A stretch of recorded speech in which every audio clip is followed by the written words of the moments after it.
Hey there everybody, welcome back for another video. Please remember to subscribe to my channel and like this video. It'll help me grow this channel and keep you guys posted on when I do new unwrapping videos of new vinyl releases.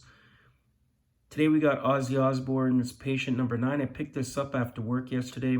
I was listening to the album on Apple Music throughout the day, and I did like a lot of what I had heard. I also like the fact that he's got so many guest artists being featured on this album and being produced by Andrew Watt. This is the second album that he did. The first one he did with Andrew Watt was the 2020 Ordinary Man, which also had some guest artists featured on there. I do find that my initial reaction to listening to this music is it sounds a little bit more like Ozzy Osbourne. The grooves, the licks, the riffs, even who it is that's playing on it, a little more in line with what I think Ozzy fans are used to hearing. It's got a bit of a Sabbath vibe to a lot of the tunes, or a classic Ozzy Osbourne vibe to the tunes as well. And I'm a big fan of the artists that are featured on this album. It's kind of nice to see Chad Smith and Taylor Hawkins on the drum kit, Duff, McKagan, and Robert Trujillo on bass, and to see Tony Iommi and Zakk Wylde back, for I think it's half of the tunes on this record is kind of cool. I think Mike McCready is an interesting choice. I'm a big Pearl Jam fan, saw them on the recent tour, but I wonder how Mike McCready got involved in this project. And Jeff Beck and Eric Clapton were part of that initial British invasion boom in the 60s and 70s. So they're more peers to Ozzy than they are anything else. So to see Jeff Beck and Eric Clapton on here is pretty interesting as well. I think that maybe there's a couple artists that I would have liked to have seen on here, like Slash, for example. I think Slash would have been a really cool choice, considering Ozzy was on Slash's solo album. And I think someone like Kirk Hammett would have been a really cool choice to be on an album like this. There's the barcode for anybody who wants to scan that and check it out on Discogs. There's some of the production information there. I did notice that the track listing is slightly different than it is on Apple Music.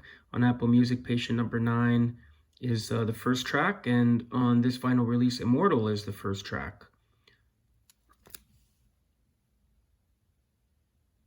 Like I said earlier, I do like a lot of the stuff that's on this album, particularly the music with Zakk Wylde and Tony Iommi.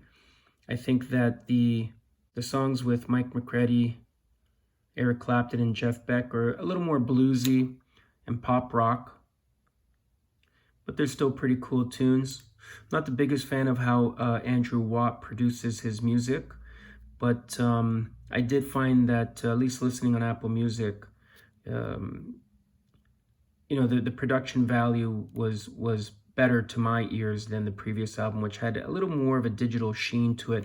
I don't know how the music is going to translate to listening to on vinyl, but it'll be interesting to hear what it sounds like.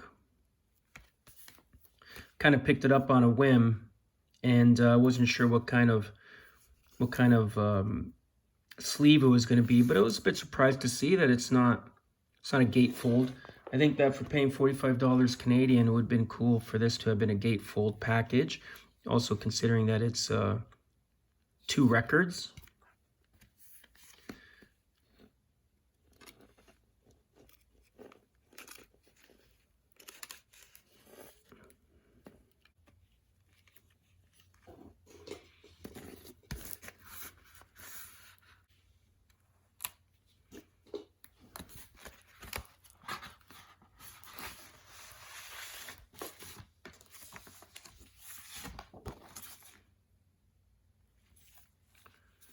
Well, I guess of all the editions of this album that have been released, and I know that there are some limited edition or box sets that were released, this one seems to be a pretty bare bones version of the record with the lyrics.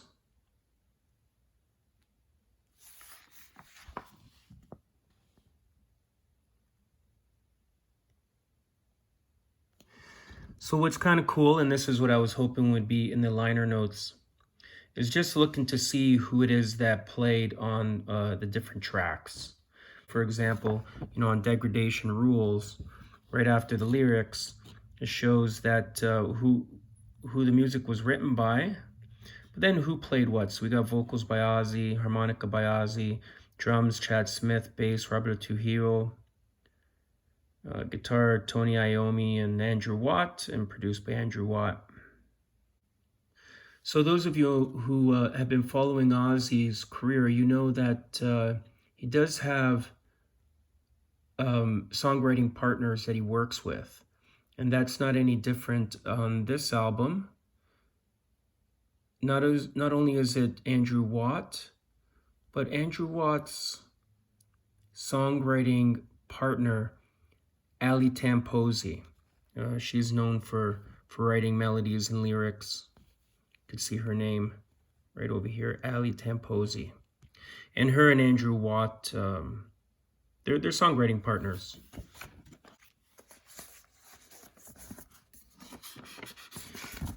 A little surprised by the paper inserts. They don't have anything inside, so I'll have to use my MoFi sleeves. The record is not 180 grams, nor does it claim to be, but it's clean. There's a little scuff up here, but I don't expect that to produce any scratches. There's a little bit of a fingerprint there. I don't believe that's mine from pulling this out. I was pretty careful to take this out when I did.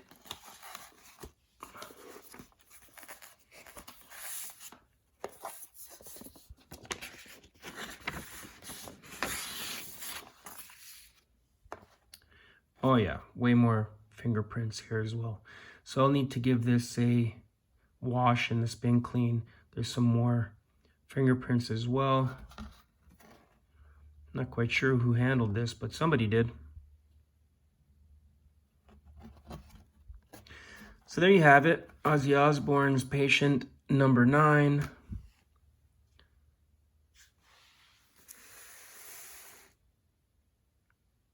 I will give this a listen, and hopefully it sounds good. Hopefully it translates well onto vinyl. Well, there you have it. Remember to subscribe to my channel and like this video, and thanks for watching.